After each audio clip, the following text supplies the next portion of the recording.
क्या नाम है आपका? गुलनाज। पूरा नाम बोलो। गुलनाज महबूब आलम। ये आपकी मौसी हैं? जी। मेरे संज्ञान में ये आया है कि आप यतीम हैं, आपका कोई नहीं है। जी हमारा कोई नहीं है, हम गरीब है।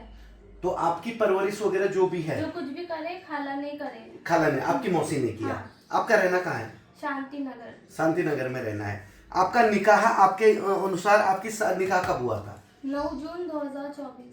9 जून 2024। आपकी पूरी जो आपका मुस्लिम धर्म रीति के हिसाब से होता है उसी हिसाब से हुआ था, और अपनी सामर्थ्य अनुसार आपने दिया भी है कुछ दहेज वगैरह? दहेज भी और जेवरात भी सब दिए। मौसी ने जो भी उनकी गुंजाइश थी उसके हिसाब से सब कुछ मिला। तो ये जो आपके सोहर है, ये क्या नाम है उनका? मोहम्मद फैजान।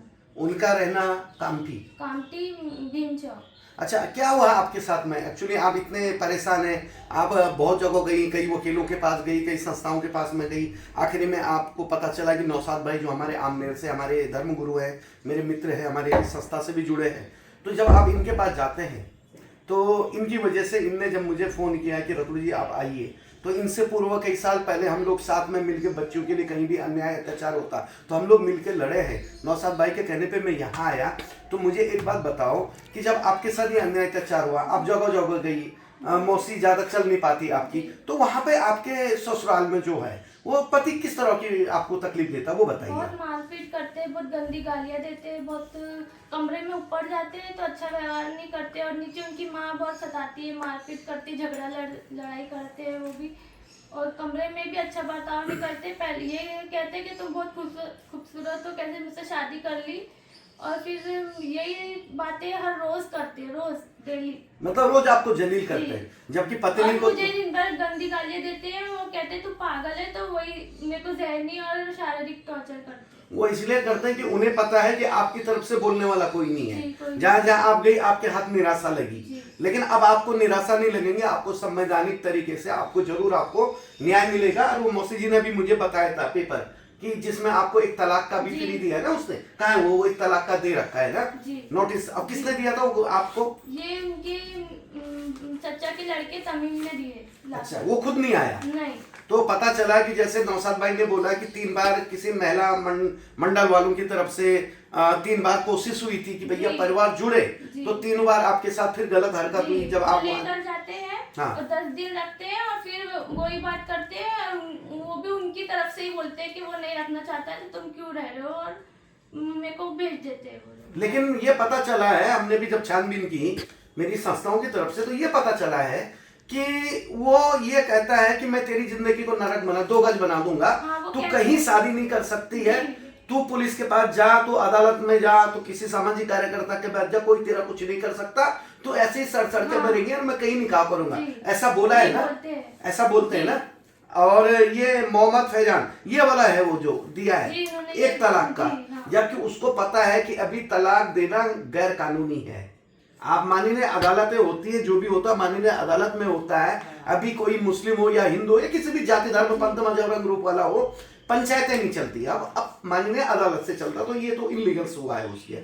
और इस तरह के वो चरित्र को ये बोलते हैं कि मैं तेरे को छोड़ूंगा भी नहीं और रखूंगा भी नहीं, और मैं तेरे को सड़ा दूंगा। उसके चच्चा भी है, वो भी यही बात करते हैं कि हम लोग गरीब समझ के लाए थे, तो नौकरानी बनकर रहना होगा, तेरे को सर पर नहीं बिठाएंगे, ऐसी वो चच्चा बात करते हैं। मतलब किसी बेटी को हम घर में बहू बना के लाए हैं, उस बेटी को उसका वो दर्जा देना मतलब सर चढ़ाना हो गया। मतलब गरीब की बेटी है, खूबसूरत है, तो उसको तुमने चरित्र पे लंचन लगाना, उसको तुमने पाँव की जूती समझना, ऐसी इनकी सोच है, यही उनकी विचारधारा है।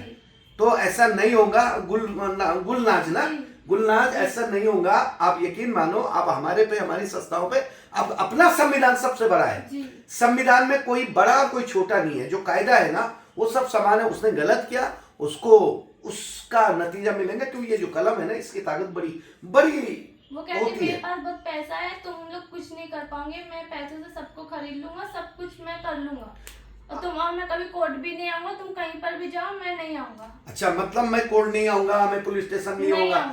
पता ये चला कि कहीं किसी वकील के माध्यम से कोई केस हो रहा था सॉल्व, जा रहे थे कोर्ट तक कि खुलानामा हो जाए, अपने अपने रास्ते मिले, तो पता चला कि वहां भी उसने शायद वकीलों को पैसा वूसा दे के, है ना, ऐसा कुछ हुआ है। तो ठीक है, आप बिल्कुल अपने कायदे पे, अपने संविधान पे भरोसा रखो, ऐसा कुछ होगा नहीं। हम लोग नौशाद भाई, हम लोग अपने हिसाब से जो भी कायदे में रह के होगा आपकी पूरी मदद करेंगे, आपका जीवन नरक बनने नहीं देंगे, क्योंकि आप अकेली ऐसी नहीं है, बहुत सारी बेटियां हैं, हम भी बेटियां, हमारी भी बेटियां, हम नहीं चाहते किसी बेटियों के साथ में गलत हो। हर बेटी का घर सुरक्षित रहे, और वो लोग जो बेटियों को कचरा समझते, बहू को पाँव की जूती समझते, उनके लिए इतना है कि आपकी बेटी भी अगर किसी के घर में जाएंगे और उस बेटी पे अगर ये सब होगा तो आपके मन में जो पीड़ा होगी, जो तकलीफ होगी ना, वो दूसरी की बेटी के लिए भी समझे आप, क्योंकि ये बहू नहीं बेटी होती है। और बेटी के चरित्र पे लांछन लगाना, बेटी को चरित्र को खराब करना, उसको गला दबाने की कोशिश करना, जी की थी कुछ ऐसी? जी, और रोज मतलब रात में ऊपर भी मैं तो अच्छी नहीं रहती, खूब रोते धोते हैं, बोलते हैं मेरे को तू पसंद नहीं है और मेरे को छोड़ना भी नहीं है और रखना भी नहीं, बस यही बात रोज बोलते हैं। मतलब वो तुझे छोड़ना भी, जो बोला छोड़ना भी नहीं है और रखना भी नहीं है। तुम अपने घर पे रहो, मैं अपने घर पे रहूंगा, अच्छा। ऐसा बोलते हैं। नहीं, ऐसा कुछ होगा नहीं, है ना। अभी हमारी कायदा है, सरकारें हैं जो बेटियों के लिए बहुत कुछ कर रहे हैं, हम लोग कोशिश करेंगे। मेरी संस्था भी है नारी शक्ति एक सम्मान, मेरी बहुत सारी सामाजिक संस्थाएं हैं, एक न्याय मित्र होने के नाते ये पूरा आपको वादा करता है कि आपको कायदे से पूरी मदद आपको पहुंचाई जाएगी, आप उसकी चिंता न करें, ठीक है। आपको बस थोड़ी तकलीफें होती है, उस तकलीफ को दूर करें। और ये बेटी जो है, ऐसे असंख्य बेटियां हैं, कोई एक बेटी नहीं है, असंख्य बेटियां हर समाज में, हर धर्म पंथ मजहब में बेटियां हैं जिनके साथ में नाइंसाफियां होती है।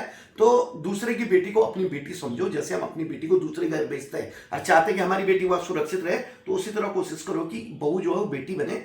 और कायदे से बड़ा कोई नहीं है, उसको लग रहा है कि मैं अदालत में नहीं आऊंगा, पुलिस मेरा कुछ नहीं कर सकती, तो ये गलतफहमी वो उतार दे। और बेटी तुम्हें वहां रहना है कि नहीं रहना, ये बताइए। मैं वहाँ नहीं रहना चाहिए, उन्होंने इतना बड़ा कदम उठा दिए, तो अब मैं उनके साथ नहीं रहना चाहती। आप मौसी हैं, खाला है इसकी, जी, मैं तो खाला आप क्या हूँ। चाहती कि बेटी वहां रहे कि नहीं? नहीं नहीं, अब वो जब ये बेटी नहीं रहना चाहती तो फिर क्या है? ये आप ऑन रिकॉर्ड हो रहा है, जी, आपने लिख के भी दिया है, जी, तो आप रहना नहीं चाहती नहीं, वहाँ। नहीं, बिल्कुल भी आप अब स्वतंत्र की अपनी जिंदगी अपने पाँव पे जी, खड़ा जी, रहना चाहती हैं। जब वो बोलता है कि मैं तड़पा के तेरे को मारूंगा, मैं ये करूंगा, फिर मैं तेरे को मार डालूंगा, तो फिर वो गलत और मीडिया उनकी माँ करते ये वो सब कहती है कि मैं करते, तेरे को हटा कर रहूंगी, उनकी माँ भी मेरे को पसंद नहीं करते, बोलते मैं तेरे को हटा दूंगी। ढकेल देती है, करती है, फिर वो नस काट दूंगी तेरी, ये कर दूंगी, वो कर दूंगी, तो फिर उसमें अच्छा, जान का मतलब खतरा है ना। नस काट के ऐसा दिखाएंगे कि इसने आत्महत्या की, आत्महत्या ऐसा की। मतलब जी, इतना हाँ। षड्यंत्र जी, है। हाँ। कोई नहीं, आप वो चीज से निष्फिक्र रहिए, पूरा जो भी संविधान कायदे में होगा पूरी मदद मिल जाएगी आपकी, ठीक है। कभी गरीब नहीं समझता, कोई गरीब अमीर होता नहीं है, सब हम भारतीय हैं भाई। कोई इतना है कि कोई बहुत थोड़ा बहुत अच्छा खाता है, कोई थोड़ा कम खाता, बस इतना ही है। कोई तेल खा रहा, कोई घी खा रहा, पर खा सब सरीके रहे और आपके साथ गलत नहीं होगा। मैं नौशाद भाई, हमारी पूरी टीम आपकी पूरी मदद करेंगी जो भी संविधान के दायरे में है, ठीक है। ऐसा मत समझो कि हम अकेला, हमारा कोई नहीं है। जय हिंद, वंदे मातरम, जय संविधान, ठीक है। आप लोग बिल्कुल भरोसा रखो।